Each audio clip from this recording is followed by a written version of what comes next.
Hindi ko alam kung anong mga plants ito nandito. Pero ayan, nakikita naman dito yung napakaganda ng pagkagawa niya. Sigurado iniigiban nito kasi meron silang mga parang naglalaba dito. Siyempre masarap dito magtinda kahit anong tinda dito kasi malimlim o makulimlim. Mini parol or lantern ay napakalit ng kanyang lantern or parol kung tawagin dito sa amin.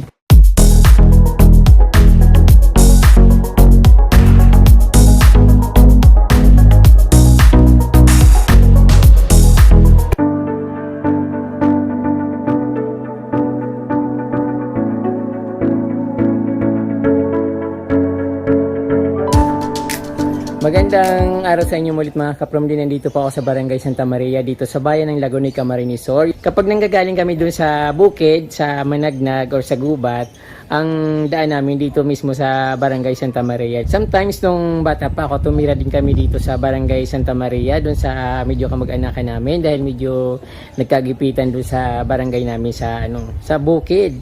So ngayon, nandito ulit ako at may nakita na naman akong napakagandang garden at tinatanong ko yung may-ari ng garden kung nagbibinta. Sabi raw, display lang dito sa kanilang parang parang nasa bakod lang pero naagaw pansin sa dumadaan kasi para bang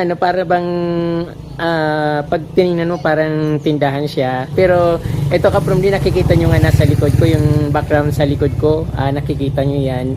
So parang tindahan kasi yung pagka-arrange ng garden, so makikita mo parang talagang kala mo nagbibinta ng halaman. Yun nga, napakaganda ng pagka-design yung Picos plant. Parang hindi ko alam ba't naparami ng ganun. Hindi ko alam kung isang puno yun or napakaraming puno. Tara kaprom di, osyusuhin natin.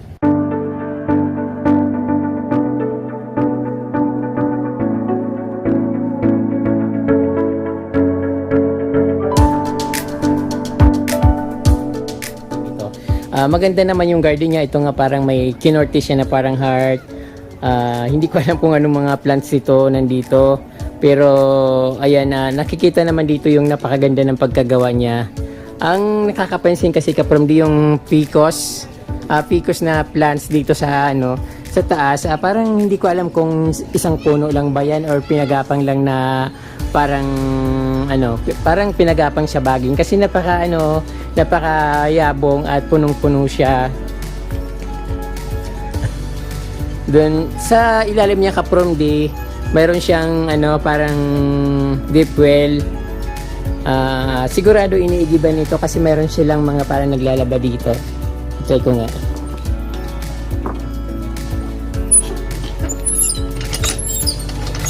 Ayun, may tubig siya. Then ayun, usong-uso ang deep well dito noon, kaya lang siyempre medyo nababawasan na. So sa deep well, sa katabi ng deep well kaprom di, mayroon silang aloe vera. Ayan, tapos mayroon silang anthurium.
taliunod. Namumulaklak ito ng kulay white. Sabi nila, pero hindi pa ako nakakakita ng bulaklak niyan. Then meron sila ditong alocasia. I think alocasia greenfield. Then mga Chinese bamboo plants. Meron silang bagong tanim na begonia. So ayan, pamilya naman yan dito sa atin. Siyempre dito sa harap meron silang yung ribbon plants, yung parang palaris yata tawag nito. Tapos meron din silang ito parang pinya, pero hindi ito pinya kapromdi, something na parang bromeliad. Then ito nandito sa bromeliads din, bromeliad. Ayan, heart din pala ito kapromdi, yung naka-form din pala itong heart, yung naka-lalagyan na ito. Then ito kapromdi parang tanglad. Ayan, palaris or Chinese ribbon or ribbon plant.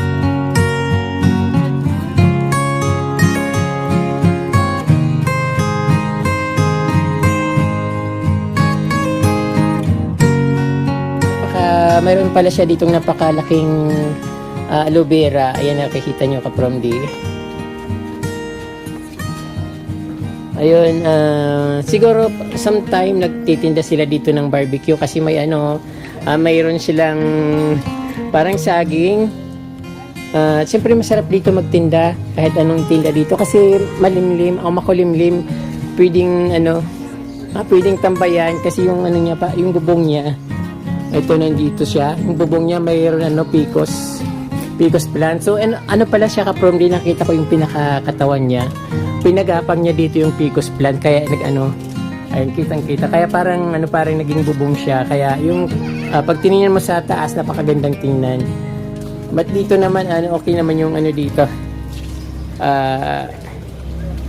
Ayun, hindi ko alam kung anong ginagawa dito ni Lola, pero maganda yung pagkasiting niya. Nature na nature.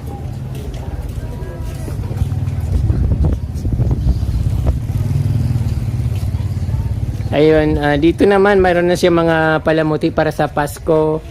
Meron siyang mini parol or lantern. Ay, napakalit ng kanyang lantern or parol kung tawagin dito sa amin. Ayun, meron na siyang Christmas decor. Maganda ito lagyan ng Christmas light kapag gabi, kitang-kita yung ilaw niya.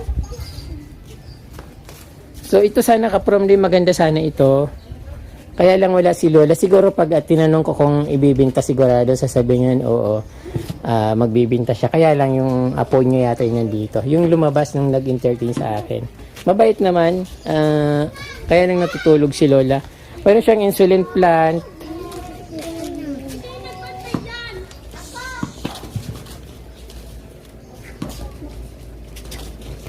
Ayun, yung dito parang heart din, katulad nung yung isa, ginawa niya rin heart. Sa gilid ng kalsada ito ka-from-di, pero mayroon silang bahay dun sa, yung nakikita yung bahay nila. Kaya lang yung ginawa dito sa labas, itong ginawa niyang garden. Kasi wala naman wala siyang parang, pwedeng paglagyan ng garden, kundi yung parang sa gilid ng sidewalk. Simento siya. Walang pwedeng pagtaniman ng halaman kasi simentado lahat. Kaya yun ang ginawa ni Lola dito sa sa kanyang labas ng kanyang bahay.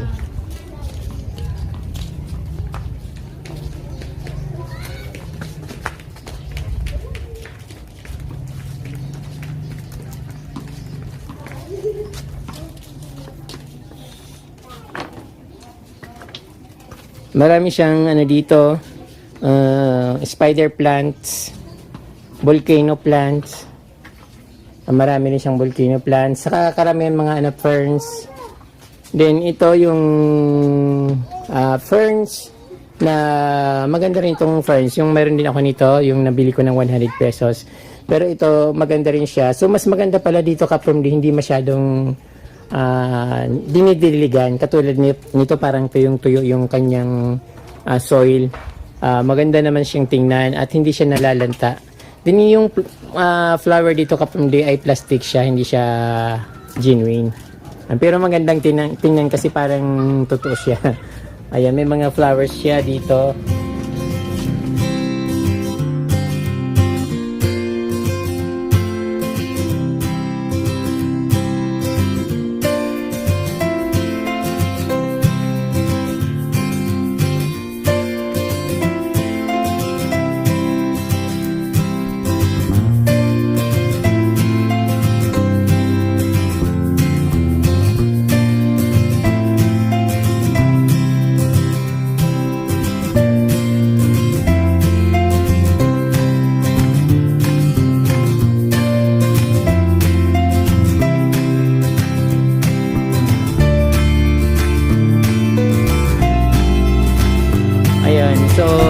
sidewalk garden.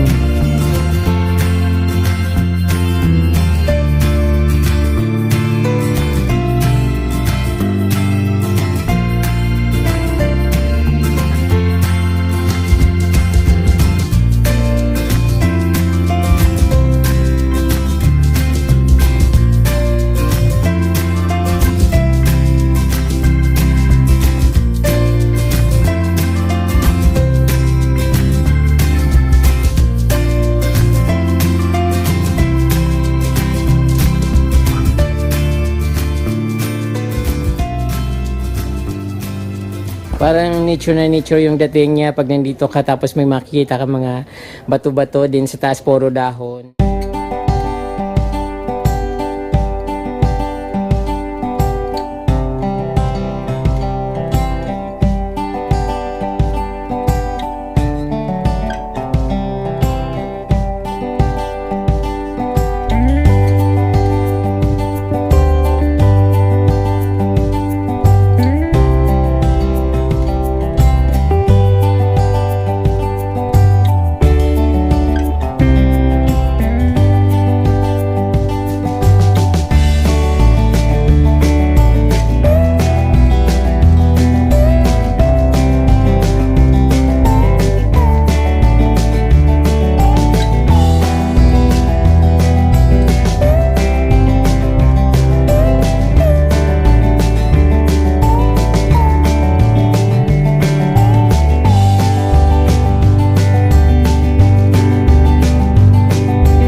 So, ayun mga kapromdi, nakakatuwa yung garden dito ni Lola. Parang nasa nature lang, tapos ang sasaya ng mga bata dito.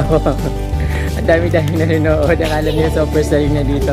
So, ayun kapromdi, maraming po salamat sa inyong panonood. Sana na-enjoy niyo po yung panonood dito sa garden ni Lola.